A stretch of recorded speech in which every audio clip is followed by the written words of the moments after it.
रमा एकादशी का व्रत कार्तिक मास की एकादशी तिथि के दिन रखा जाता है। इस दिन भगवान विष्णु और माता लक्ष्मी की पूजा तथा रमा एकादशी व्रत कथा का पाठ करने से घर में सुख, शांति, समृद्धि और सौभाग्य का वास होता है। श्री ब्रह्मवैवर्त पुराण के अनुसार कार्तिक मास के कृष्ण पक्ष की एकादशी को रमा एकादशी कहा जाता है। यह तिथि बहुत ही शुभ मानी जाती है क्योंकि इस दिन भगवान विष्णु और माता लक्ष्मी की विशेष रूप से पूजा की जाती है।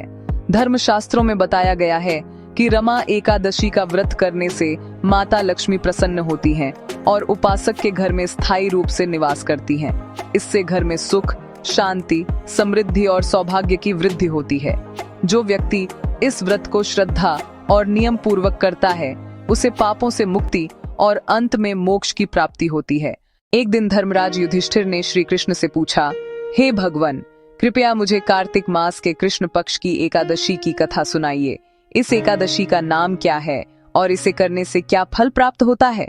श्री कृष्ण मुस्कुराते हुए बोले, हे राजन, यह एकादशी रमा एकादशी के नाम से जानी जाती है।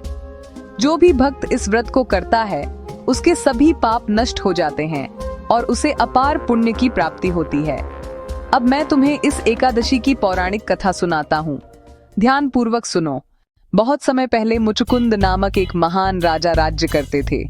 वे सत्यवादी, धर्मपरायण और भगवान विष्णु के परम भक्त थे।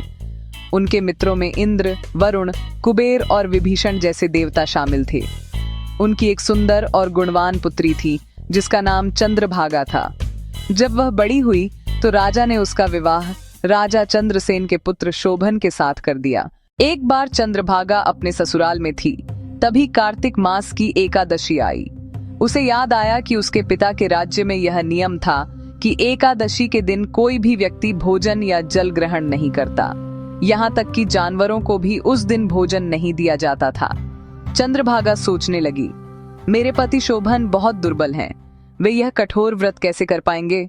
राजा शोभन ने अपनी पत्नी से कहा, प्रिय चंद्रभागा, मुझे बताओ मैं क्या करूं?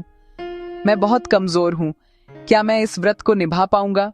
चंद्रभागा बोली, हे स्वामी, मेरे पिता के राज्य में कोई भी व्यक्ति एकादशी के दिन भोजन नहीं करता। यदि आप इस नियम का पालन नहीं कर सकते तो किसी दूसरे राज्य में चले जाइए। यदि आप यहाँ रहेंगे तो आपको व्रत करना ही पड़ेगा।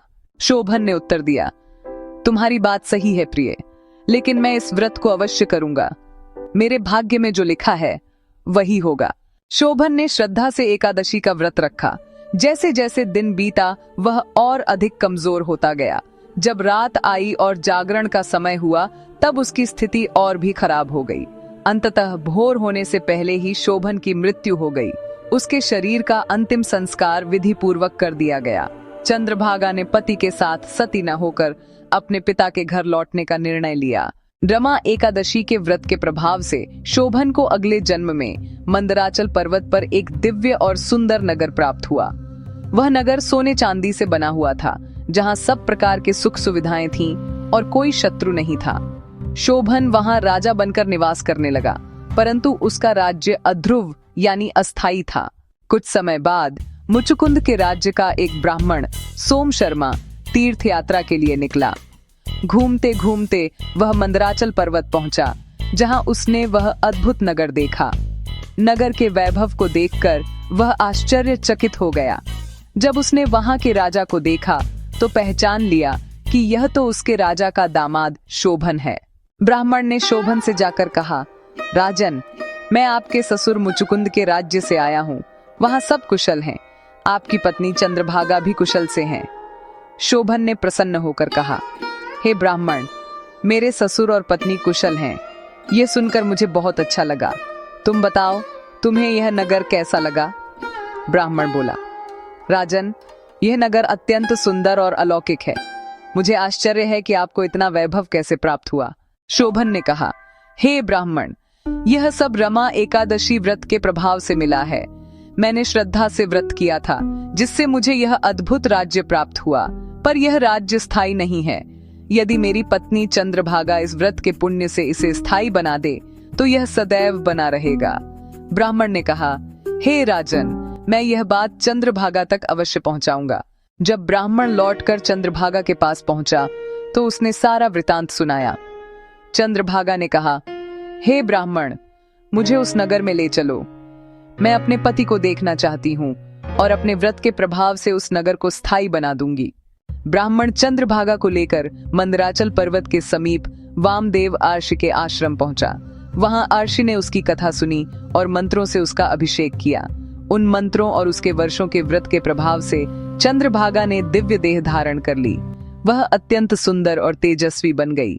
जब शोभन ने अपनी पत्नी को उस दिव्य रूप में देखा तो वह अत्यंत प्रसन्न हुआ और उसे अपने पास बैठाया। चंद्रभागा ने कहा, हे प्राणनाथ, जब मैं 8 वर्ष की थी तभी से नियमित रूप से एकादशी का व्रत करती आ रही हूँ।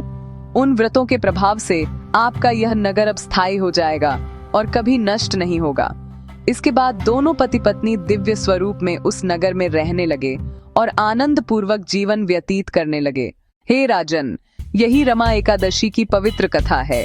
जो व्यक्ति इस व्रत को श्रद्धा से करता है उसके सारे पाप नष्ट हो जाते हैं। यहाँ तक कि ब्रह्म हत्या जैसे महापाप भी समाप्त हो जाते हैं। जो भक्त इस व्रत की कथा को सुनता या सुनाता है वह मृत्यु के बाद विष्णु लोक में स्थान प्राप्त करता है। रमा एकादशी केवल व्रत नहीं बल्कि श्रद्धा, भक्ति और संयम का प्रतीक है।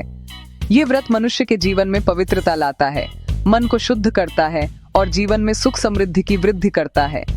माता लक्ष्मी की कृपा से व्यक्ति के घर में धन, शांति और सौभाग्य का वास होता है।